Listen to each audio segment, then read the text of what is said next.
Yeah. All I need is one mic. Yeah. All I need is one mic. Hey everybody, welcome back to a new episode of One Mic, where I watch shit so you don't have to.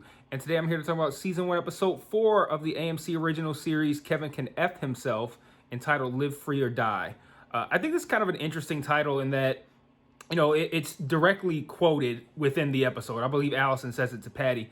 And, whenever you get the name of the episode in the episode, it kind of makes you feel like, okay, that's the only reason they named it that. But one thing that I found interesting about this title is that I feel like it plays out in an indirect way as well. This kind of like reflects, in my opinion, given the conversation that Allison and Patty have at the end of the episode. I feel like this kind of reflects on Allison's views on Kevin, as in, you let me live free or you die.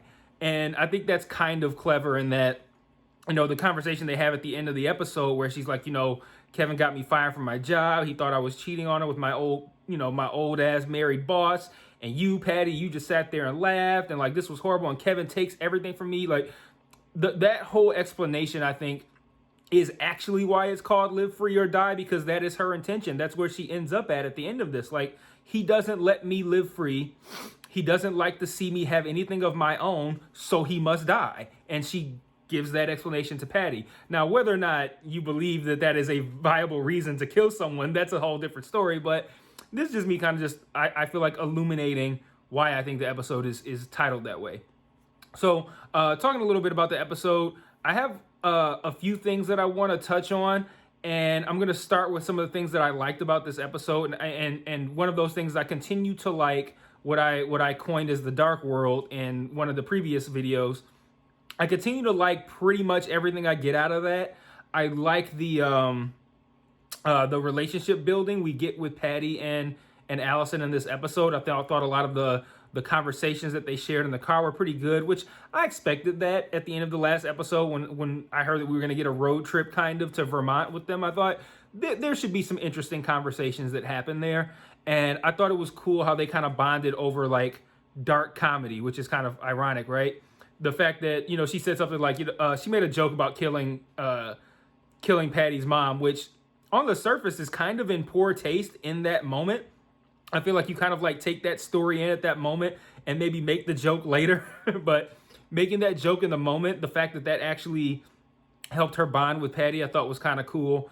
The fact that Patty went to some pretty serious extremes to help Allison against this supposed stalker or whatever that she thinks that Allison has. And I respect the fact that even though Patty has been somewhat standoffish toward Allison up until maybe the previous episode 3, she's now starting to not only just warm up to her, but almost starting to protect her. And, from Patty's perspective, she doesn't know that this is all some plan. Well, she does now, but she didn't know at the time that this was all some plan to kill Kevin. So, she's thinking she's doing a good thing. Like, I know you wanted some oxy so you could pay this guy off, but instead I got you a gun so that way you can threaten his life. And she's just sitting there like, not at that time willing to tell the real reason. And she has to come up with this whole thing like, oh, well, he's really, really, really stalking me. Like, okay, that's not a very imaginative lie. But I did like all of what they built between the two of them throughout this episode. I think it's an interesting bond to have formed, especially when we know as viewers that they are both contending with relationships that are deeply unsatisfying. I already talked about it a little bit, but I liked that end scene where they had the conversation where Allison does tell her about the whole story about getting fired from her job and reveals ultimately that she plans to kill Kevin. I thought that was a good scene. I really liked the scene with Patty when it's at the very, very beginning of the episode when she's about to leave to go on this road trip with Allison. She gets the knock on the door. She thinks it's Allison. It turns out it's actually that cop from the pharmacy bust. And I thought Patty did a really good job of playing it cool when the cop picked up her Memoirs of a Geisha book that she keeps her drug money in. Like, cause that's immediate heart-stopping activity right there. Like, that happens to me, I'm like, I might just crumble on the spot. I wouldn't. But, the point is, that's a pretty tough situation to be in. And Patty just she played it cool the whole time. So good for her. But I do think that this is going to come back around. This whole drug bust thing is not going to go away. And I'm starting to feel like this season as a whole is largely going to revolve around not just Allison trying to kill Kevin, but the whole thing with these drugs. Like, I feel like this pharmacy bust is going to come back around to where now Patty's going to, you know, get caught or be under suspicion. Allison's now going to be caught under suspicion. It's going to become a whole thing. But I think that kind of is a nice segue into what I didn't like about this episode. And now I'm starting to kind of feel like this is what I am not liking about this show in general, is that I feel like it's spinning its wheels in place right now.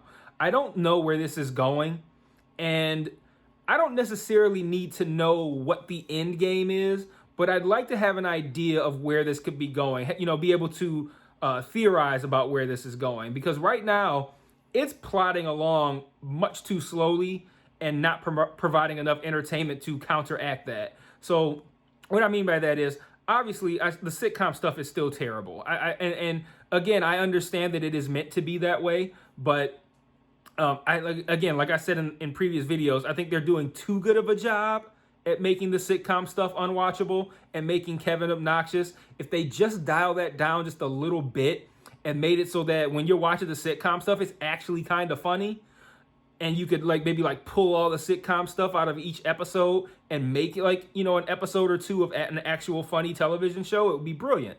But at the end of the day, it's so bad. It's really unwatchable. The Kevin stuff is terrible. He's terrible. And I said at the end in my video for episodes 1 and 2 that, I understand what they're trying to do here, but you can't just have this continue when it's this actively bad. You just can't have, you can't have me expect me to buckle in on these terrible stories about fucking making chili or an escape room. If he's just gonna get into dumb fucking adventures every week, I'm gonna be out on this show, because he's obnoxious. These adventures aren't interesting, and these are all being set up as a backdrop for providing motivation to why Allison is doing what she's doing. But I don't need that anymore. It's already clear to me, and Allison, the whole premise of the show is that Allison wants to kill this guy. So I don't need to continue to be given reasons every week while she kind of goes on adventures that consistently divert from their route on this path to try to kill him.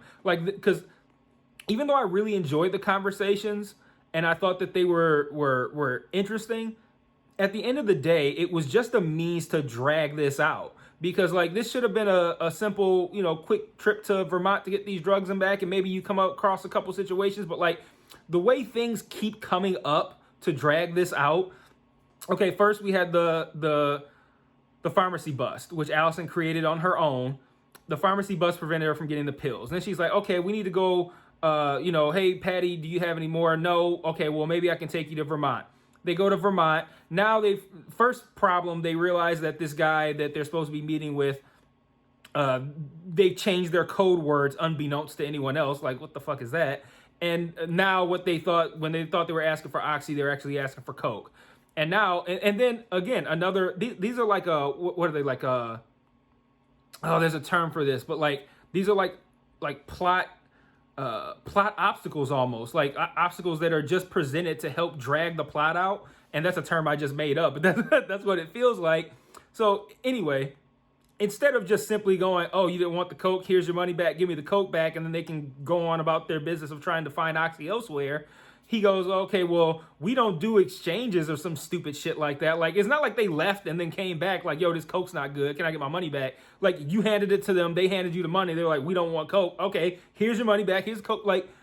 It should have been over there. But that's to me, that's not a very feasible way to keep this plot going, is by saying yeah, I'm not going to give it back to you. Okay, what? Anyway, so then that's the next obstacle. And then the next obstacle after that is okay, well, now we got to go find this Red Rooster guy and meet up with him and hope that he will give us the Oxy that he got in exchange for this Coke. Again, another bad plan. They got to take this kid with them. The kid diverts them on the trips to fucking a burger place and tries to make them go to the mall. And it's all being dragged out. They finally get to the Red Rooster guy, and then Patty makes the exchange for the gun. And it's okay, so we went a whole episode of things just popping up that prevent her from getting this Oxy. and it feels very forced and contrived. And then meanwhile, I got to deal with this shitty fucking sitcom stuff that's terrible. And it's like, okay, this needs to go somewhere. Like, I need to see, like, okay, is this going to end up being like, and I love this in one of the comments that I got on one of the other videos is, that suggested that what we're seeing in the sitcom world of Kevin is actually much darker than what we're seeing. Like, well, no, I'm sorry, I said it wrong. What we're seeing is not as dark as what's actually happening. Like, there's actual real abuse, and the sitcom world was kind of created by Allison to kind of cope with Kevin actually being like really abusive and not just a fuck up. Now, I personally like that theory. I don't like the fact that it's essentially the exact same thing that happened on WandaVision, but it's something interesting, right? So if I had something to go on like that, I'm intrigued. But this whole Oxy thing has been dragged out for all 4 of these episodes, and I'm like, is that if this is a 10-episode order, is that what we're gonna be dealing with this whole season? Is every episode Kevin's gonna do some shitty fucking plan that's unfunny and terrible to watch, and we're gonna watch Allison have 8 million things pop up that prevent her from getting this Oxy? And I just feel like this has to start moving somewhere, or at the very least give me an idea of where this is going, because this doesn't seem like something that you can drag out for 10 episodes with Kevin not dying and with her not trying to kill him. So like, and then what happens? Is she successful? If she is, what happens then? So like, I feel like it's tough to drag something like this out. Like, maybe this needs to be like a 6-episode kind of thing. But even then, even if it was 6 episodes, we're through 4 now.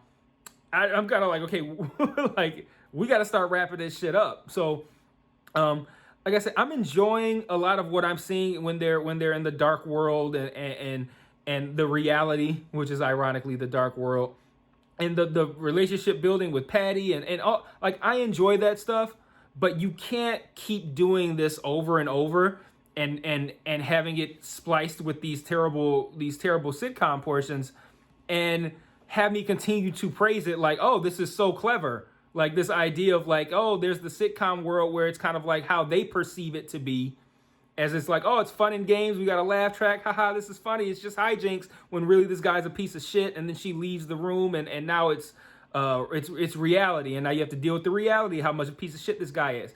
I got that 10 minutes into the first episode.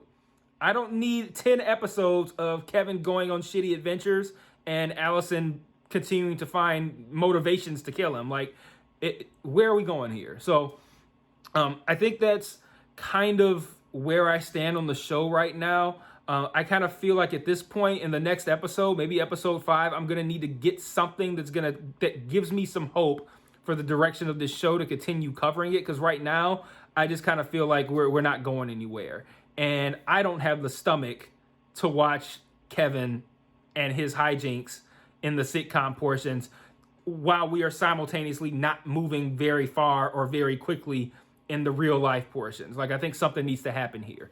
I'm in a Facebook group for people who like Schitt's Creek, and people have been starting talking about this show now, and I think some people are missing the point. They're like, oh, this isn't funny. This isn't funny at all. It's not meant to be funny, and I get that, but at the same time, you can't be not funny on purpose throughout the whole series and also have it built like it's supposed to be funny. So yeah, that's pretty much where I stand on the show right now. If I see a reason to continue watching it, if I get something in episode 5 that makes me go, okay, now I see where we're going here, and now I'm in it for the ride to see where this ends up, then I'll probably continue. But if episode 5 is just another, like, here's the shitty sitcom stuff, and then here's the and then here's how this frustrates Allison, and she's gonna continue to tell us why she hates Kevin. Like, I don't need that I don't need that for 5 episodes and then get it for another 5. Like, I got it already. So I think the show needs to take a turn right now. It needs to start going somewhere that gives me motivation to continue watching it, because the creative premise has worn thin. I get the concept behind it. It's very creative. I like it, but it needs to go somewhere at this point. So. And that's kind of where I stand on the episode and the show for the moment. So I'll definitely watch episode 5. I'll come back for episode 5, and I'll give my thoughts on whether or not I feel like it's something I want to continue, or if I feel like it's something where it's like, it's taking too long to get some direction or to give me some promise. So that's where I'm at right now. I'll see you guys next week. Till then, peace.